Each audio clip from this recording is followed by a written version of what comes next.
you know some websites sell medications with too much, too little, or the wrong medicine? Well, it's true.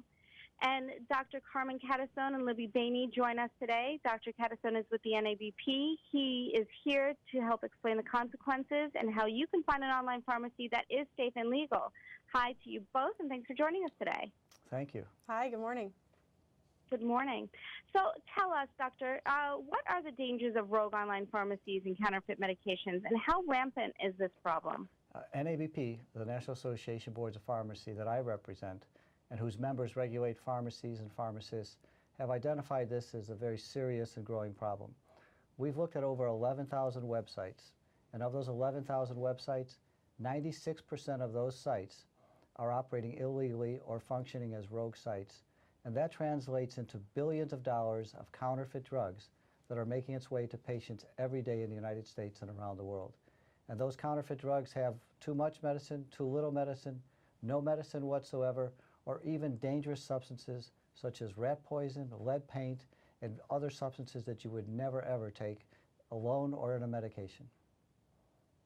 This information is really troubling, considering how common it is nowadays to go online to buy almost anything. Nonetheless, the convenience of buying prescription medications, and you think what you're getting is safe. How can we be sure an online pharmacy is legitimate and that the medication we're purchasing is safe?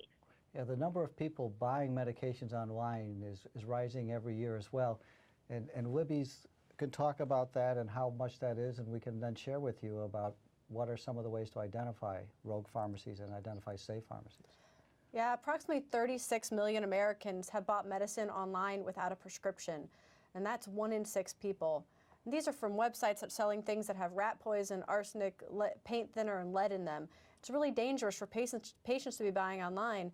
And as Carmen mentioned, there's a quick and easy ways to determine whether those sites are illegal or operating legally and safely. The biggest and newest way to do so is by looking for the dotPharmacy domain. So that's looking to the right of the dot and making sure that the website is operating in compliance with the state laws where the patients are located. You have to make sure that it has a prescription, that they're selling US FDA approved products to consumers here. But the new thing, and the thing that I think we're both excited about, is the dotPharmacy platform. Okay, and Libby, we'll want to hear about your personal story in a moment, but as long as we're on the dotPharmacy, Dr. Catizone, can you tell us what kind of strict standards the websites applying for this dotPharmacy domain have to meet? Sure. Any pharmacy that's issued a dotPharmacy by NABP has to undergo a review process where we look at where the site is licensed, because it has to be licensed wherever it's practicing or wherever those patients are, whether or not it's accepting valid prescriptions only, and then dispensing pursuant to those valid prescriptions, and whether or not a pharmacist is available to interact with those patients when they need to do so.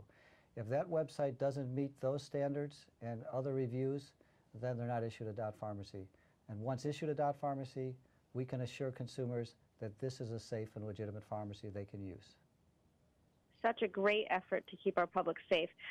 Libby, speaking of the safe public, we understand that you have a personal story that led you to become an advocate for safer online pharmacies. Can you tell us about that?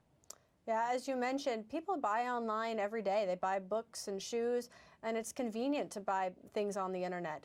Unfortunately, in my case, I'd been working on this issue for about a year, learning about the dangers of counterfeit products, and had a conversation with my sister, who was really sick, and she had had diarrhea and vomiting for about a year, and a lot of adverse events. And I asked her, you know, where did you get your medicine? You've never been this sick. And she said, I bought it online. My doctor told me to. It was more convenient for me and a little bit cheaper. And this happened right under my nose. I mean, I'm a lawyer working on these issues full time, and even my own sister had been buying medicine online. So it taught me and sort of reinvigorated my efforts as an advocate on this issue to make sure that all consumers know that there's dangers out there online and how to buy safe medicines from those sites that require a prescription or now have the dotPharmacy domain. So, Dr. Catizone, Libby, does either of you have any advice to consumers purchasing medication online? Yeah, we've got some sound advice that says if it looks too good to be true, it probably is, and you should stay away from those sites. The best advice is to look for the dotPharmacy. Any site that has that, we can assure you is a safe and legitimate pharmacy.